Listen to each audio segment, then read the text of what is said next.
أعوذ بالله من الشيطان الرجيم بسم الله الرحمن الرحيم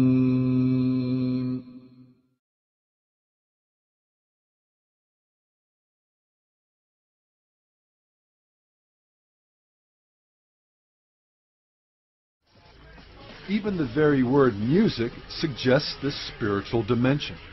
Its etymological root, muse, is the name of the spirit beings, daughters of Zeus, who the ancient Greeks felt were responsible for the inspiration of all art. Over 3,000 years later, this connection between muses, or spirits, and music hasn't just survived, it's thrived. The world of popular music virtually teems with artists who believe they are channelers for spiritual forces, guiding lights to the undiscovered of our subconscious.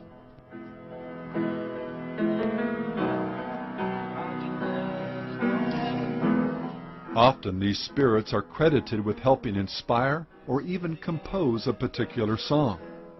John Lennon, for example, has stated, "When the real music comes to me, it has nothing to do with me, because I'm just a channel. It's given to me, and I transcribe it like a channel."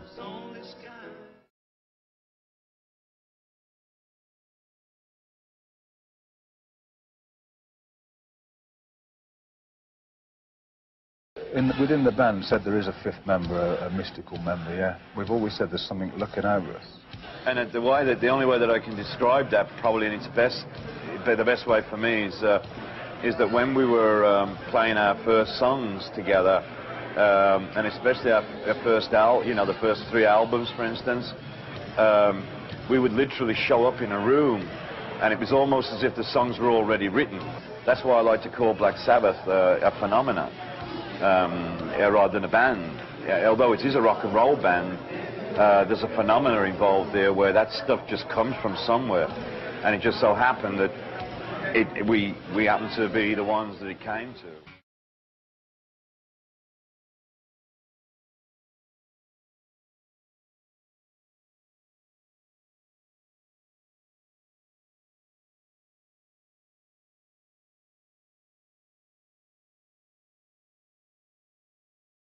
I'm very, very aware that when I write a good song, I'm just acting as like a messenger. It comes from a higher source. You know, I'm not so egotistical that I think that I've done this all on my own.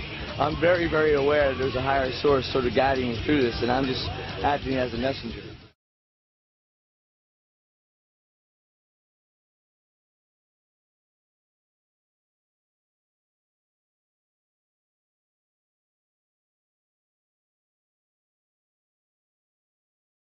A lot of the songs were written in about 15 minutes to 45 minutes, just really quickly.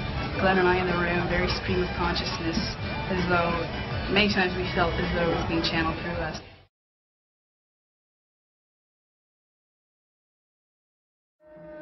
Later in life, Elvis would acknowledge that the strange powers that he'd wielded over his audiences were occultic powers that he'd received from the spirit world.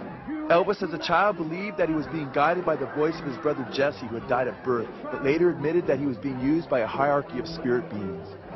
His close friend Larry Geller wrote that Elvis believed that he was working under the aegis of these masters, that they had helped him.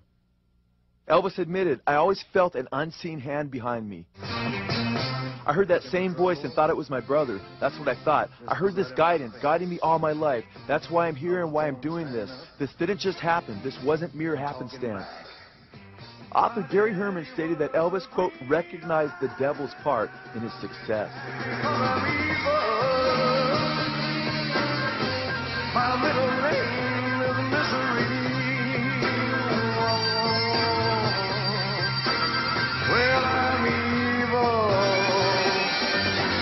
So don't you mess around.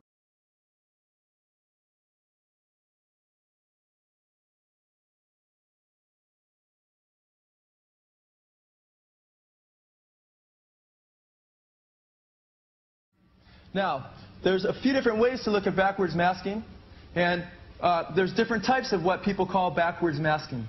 I'm not talking really about backwards masking, I'm talking really about backwards messages. In fact, one way to do it, which wouldn't require demons or higher intelligences, to intercede would be just to take straight words, take 7 or 8 words in a song, and reverse them. And then when you played it backwards, you would hear those words. But when you heard it forwards, what would you hear? You'd hear something backwards. It wouldn't make sense.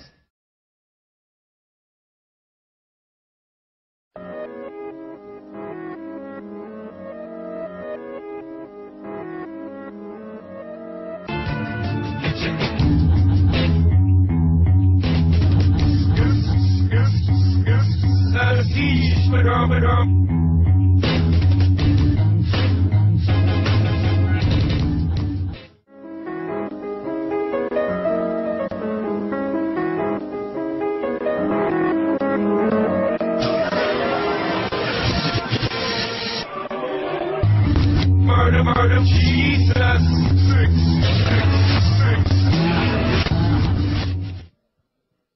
So when people talk about how backwards masking is done in the studio, yeah, that kind of backwards masking is done in the studio. No problem. That's not what we're talking about. We're talking about when you hear music and lyrics forward, and then you hear those same lyrics backwards, and it's a message forward, and those same words are a message backwards. Okay? And we're not talking about 1 or 2 words. We're talking about sometimes over 15 words straight. We're talking on Stairway to Heaven right around 30 words. Okay? And we're not only talking about that, we're talking about a song that wasn't engineered to be heard backwards, but came right from the spirit world automatically.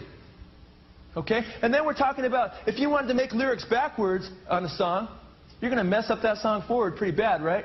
Well, Stairway to Heaven is the most popular song in rock and roll. If there's a bustle in your hedgerow, don't be alone there. It's just a sprinkling for the May Queen. Yes, there are 2 paths you can go by, but in the long run, there's still time to change the road you're on.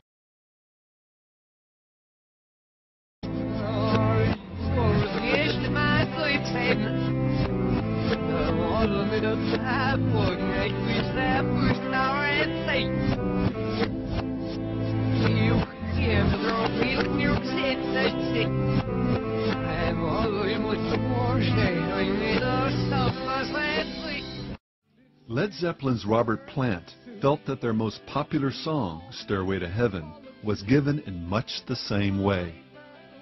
I was holding a paper and pencil. Then all of a sudden my hand was writing out words. There's a lady who's sure all that glitters is gold, and she's buying a stairway to heaven. And she's buying a stairway to heaven. I just sat there and looked at the words, and then I almost leapt out of my seat. And it makes me wonder.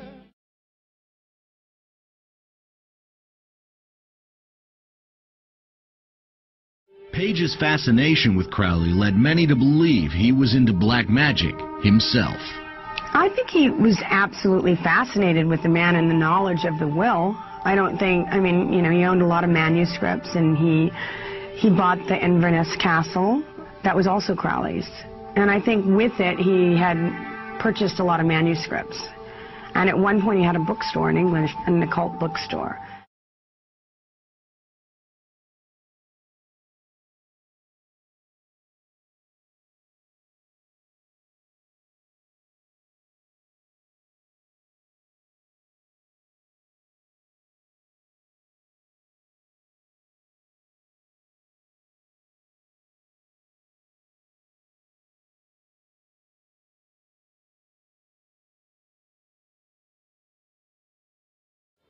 In an interview with Rolling Stone, Santana was more specific concerning the identity of this supernatural entity, identifying him as Metatron, the architect of physical life. His personal studio, a place he calls church, features candles, the word Metatron spelled out in intricately painted picture letters on the floor, and a yellow legal pad Santana uses to record the spirit's messages when they come to him like a fax machine.